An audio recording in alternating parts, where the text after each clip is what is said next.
నా నమస్కారాలండి.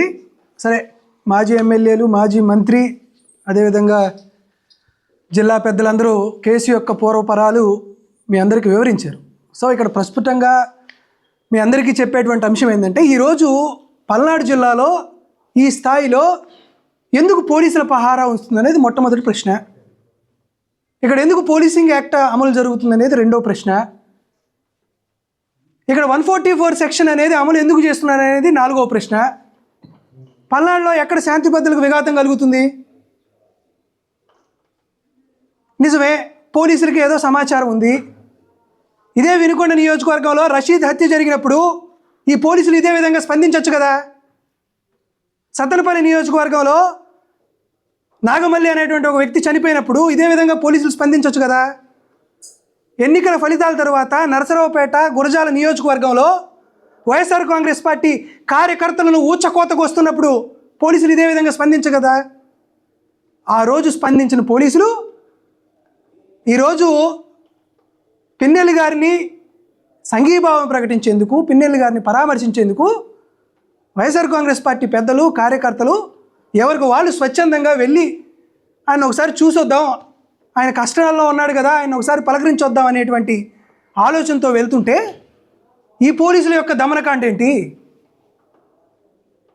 ఎక్కడో దొంగతనం జరిగితేనో, ఎక్కడో దోపిడీ జరిగితేనో, ఎక్కడైనా హత్యలు జరిగితేనో వాటన్నిటినీ ఆపాల్సింది పోయి ఈరోజు చంద్రబాబు నాయుడు గారికి రాజకీయ లబ్ధి కోసం, ప్రయోజనాల కోసం పల్నాడు పోలీసులు ఈ విధంగా చేయడం అనేది పోలీసులకే ఇది అవమానకరమైన పరిస్థితి.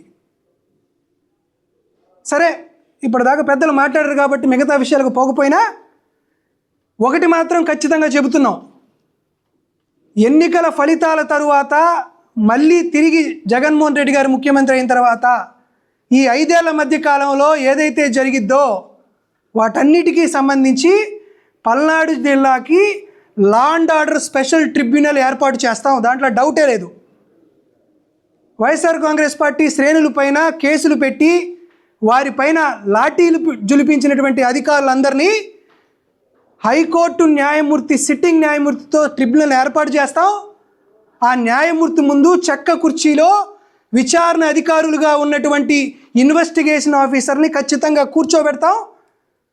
ఏదో సస్పెన్షన్ చేస్తాం, లేకపోతే దూరంగా ఏదో ఒక ప్రాంతానికి ట్రాన్స్ఫర్ అయిపోతాం, లేకపోతే అప్పుడున్నటువంటి ఏదైనా పక్క జిల్లాలో ఇక్కడ చేసినటువంటి ఘనకార్యాలు తెలియదు కాబట్టి పక్క జిల్లాలో మా జోన్లో ఉన్నటువంటి నాయకులను పట్టుకొని అక్కడ ఏదైనా పోస్టింగ్లు తెచ్చుకుందాం అనుకుంటారేమో. కానీ ఈసారి సస్పెన్షన్లు కాదు, ఖచ్చితంగా ట్రిబ్యునల్లో మీకు విచారణ జరుగుతుంది.